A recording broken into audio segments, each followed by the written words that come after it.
पैसा कमवण्यासाठी शिक्षिका या पदावरती नागपूर या ठिकाणी ती काम करत होती। मात्र एक वेळ सोशल मीडियाच्या माध्यमातून तिने तिच्या सौंदर्याचा बाजार मांडायला सुरुवात केली। या माध्यमातून आपण भरपूर कमाई करू शकतो याची तिला खात्री पटली। त्यामुळे तिने 15 वर्षापूर्वी शिक्षिकेची नोकरी करत असताना सोशल मीडियाच्या माध्यमातून तरुणांना आपल्या फ्रेंड रिक्वेस्ट पाठवायला सुरुवात केली। असे करत असताना तिने 8 जणांसोबत लग्न केले।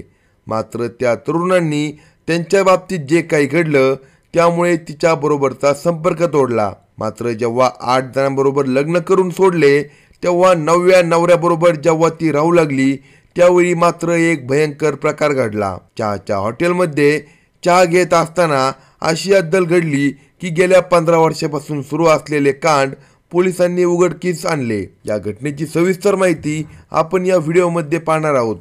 जर तुम्ही चॅनलवर नवीन असाल तर कलम 302 या मराठी चॅनलला लगेच सबस्क्राईब करा।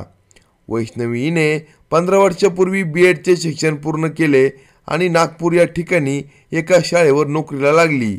नोकरीला लागल्यानंतर तिचा खर्च वागेल एवढे तिला पेमेंट मिळू लागले। परंतु मोठ्या शहरात राहायचे म्हटल्यानंतर त्या ठिकाणी असलेली मौज मजा करायला पैसा लागतो। मग पैसा आणायचा कुठून? जो पैसा मिळतो तो तर घरातील कामाला खर्च होतो। त्यामुळे वैष्णवीने नवीन शक्कल लढवायला सुरुवात केली। मोबाईल हातात होता। ज्या पद्धतीने सोशल मीडियाच्या माध्यमातून लोक पैसा कमवतात त्या पद्धतीने वैष्णवीला देखील नाद लागला।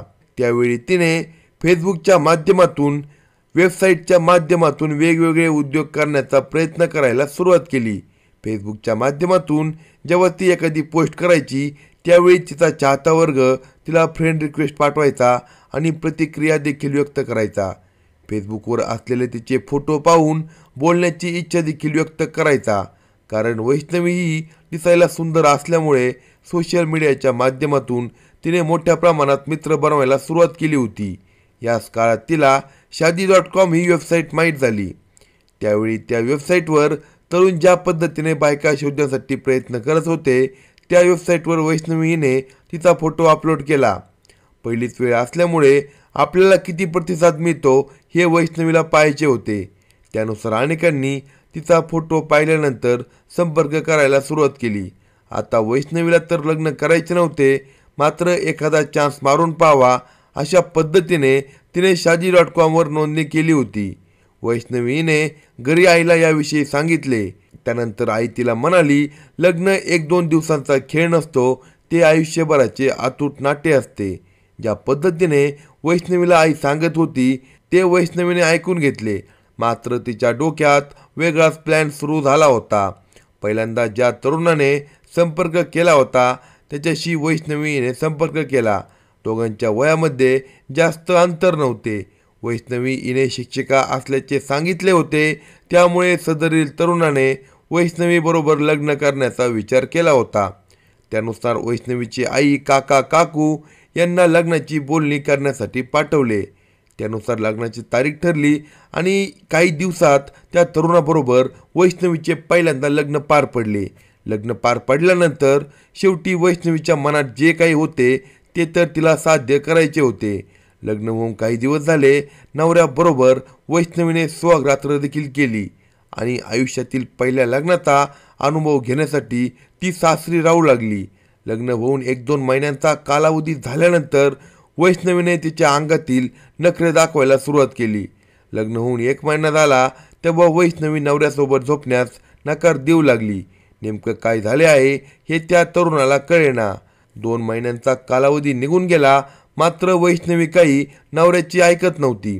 त्यामुळे तिच्या नवऱ्याने वैष्णवीच्या घरी सांगितले, परंतु घरच्यांनी समजून सांगितल्यानंतर देखील वैष्णवी काही समजून घेत नव्हती। अखेर वैष्णवीने तिच्या अंगातील शस्त्र बाहेर काढले। तुम्ही सर्व मिळून मला त्रास देता, माझ्या नवऱ्याचे दुसरीकडे प्रेम प्रकरण सुरू आहे हे तुम्ही मला सांगितले नाही, असे आरोप वैष्णवी आता नवऱ्यावर करू लागली। जो काही गोंधळ सुरू होता त्याविषयी नवऱ्याला आणि सासरच्या लोकांनाही काहीच कळेना झाले होते। तुम्हाला सर्वांना जेलमध्ये पाठवते अशा प्रकारची धमकी ती सासरच्या लोकांना देऊ लागली। त्यामुळे सासरच्या लोकांनी तिला माहेरी पाठवून दिले। वैष्णवी माहेरी गेल्यानंतर तिथून नवऱ्याला फोन करून त्रास देऊ लागली। तुम्ही मला घरातून बाहेर काढले, आता मी येणार नाही. तुम्ही जर मला पैसे पाठवले नाही तर मी पोलीस ठाण्यात जाऊन तुमच्या विरुद्ध तक्रार दाखल करणार असल्याचे तिने सांगितले. लग्न होऊन 2 महिने झाले होते. ज्या पद्धतीने वैष्णवी वागत होती त्यामुळे नवऱ्याने तिला सोडचिठ्ठी देऊन काही लाख रुपये दिले. आता माझ्याकडे येऊ नको असे देखील सांगितले. वैष्णवीला जे काही करायचे होते ते तर यशस्वी झाले होते.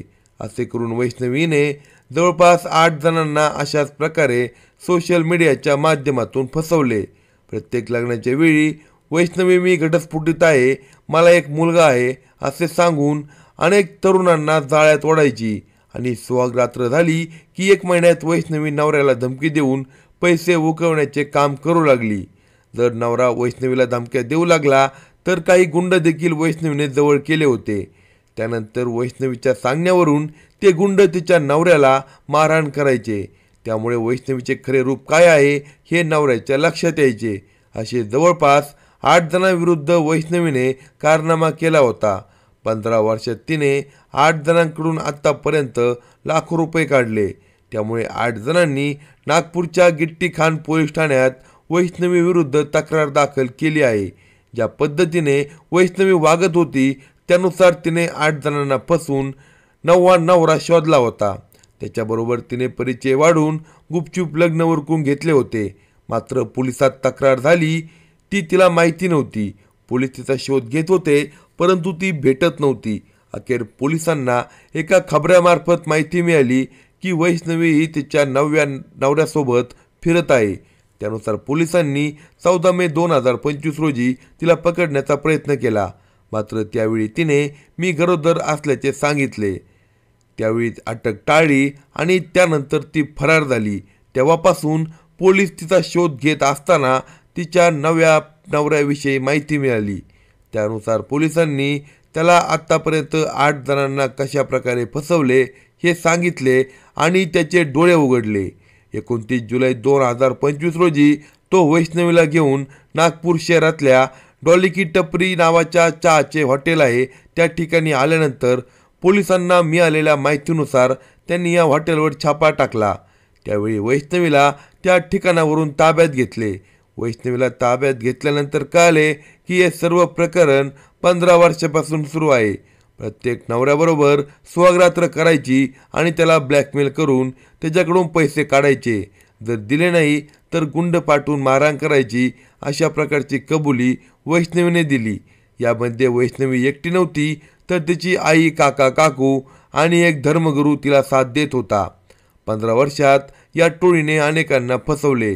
मात्र अखेर ते सर्व पोलिसांसमोर आले. एखाद्या पिक्चरची स्टोरी शोभेल अगदी त्याच पद्धतीने वैष्णवी हे सर्व करत होती. मात्र नव्या नवऱ्याने तिची डाळ शिजवून दिली नाही. पुढे काही होण्याअगोदर सर्व प्रकरणाचा भांडाफोड झाला. अशाच नवनवीन क्राईम स्टोरी ऐकण्यासाठी कलम 302 या मराठी चॅनलला सबस्क्राईब करा आणि आपल्या प्रतिक्रिया कमेंट बॉक्समध्ये कळवा.